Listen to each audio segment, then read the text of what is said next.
You asked me how I knew that I loved you, and I suppose the honest answer is that I didn't know it all at once.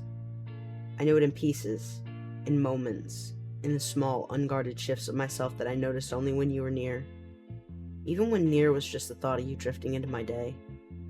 It started in the gentlest way, like a breeze moving a curtain that had been still for years. Something subtle, so subtle I almost convinced myself I imagined it. Just the feeling of, oh, you exist. And suddenly the air felt a little different. That was the dreaminess of it, I guess. The first stage where everything got soft around the edges, and I caught myself wondering how someone like you walks around in the world without the sky pausing to take notice.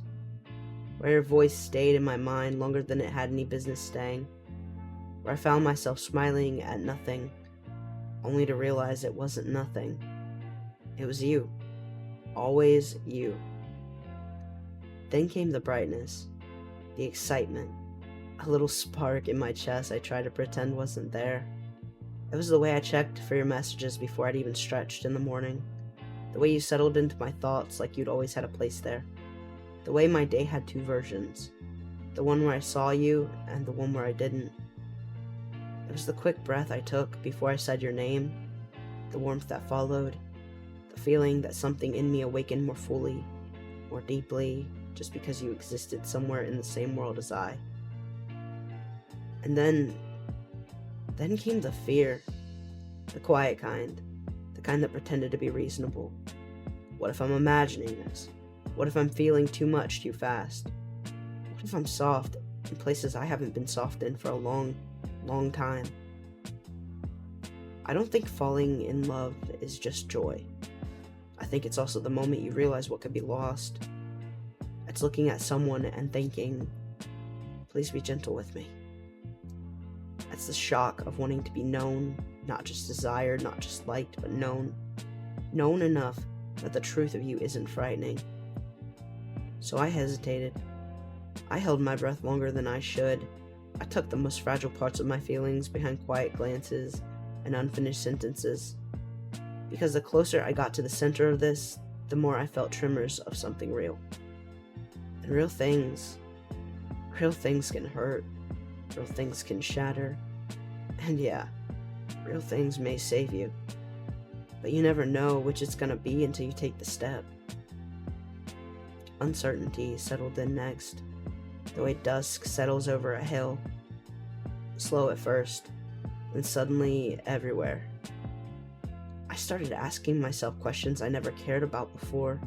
Do you think of me when you're tired? Do I cross your mind at strange hours the way you cross mine? When you look at me, do you see someone worth choosing or just someone worth passing time with? It was such a delicate stage. That near to love, almost in love, maybe it is love place. It was where every small gesture became a clue and every silence felt like a verdict. It was where I tried to pretend I didn't care as much as I did. It's where I failed at pretending. But then there was a shift. A quiet one. I didn't recognize it until I was already inside it. Resolve. It didn't holler, it didn't demand, it just settled in like the truth finally finding its rightful seat. And that's when the answer came. Not loud, not dramatic, but steady in a way that true honesty is. How do I know that I loved you? I knew because you lingered, because you echoed, because you appeared in moments I never shared with anyone. The ones where I was entirely myself, unpolished and undone. I knew because something in me softened when I thought of you. Not weakened, softened. And there's a difference. Weakness collapses inward, softness opens. And when I thought of you, parts of me that I thought were sealed shut began to open again. I knew because you made me curious about myself, about who I could be if I let someone embrace me with both hands. Because you made me want to tend the parts of my heart I neglected.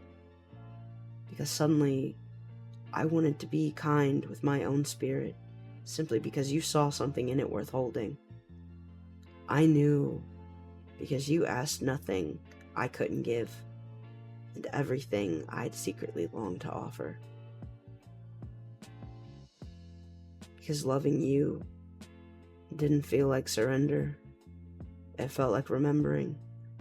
Like I'd carried that feeling somewhere deep in my chest, and you simply were the person that turned the key.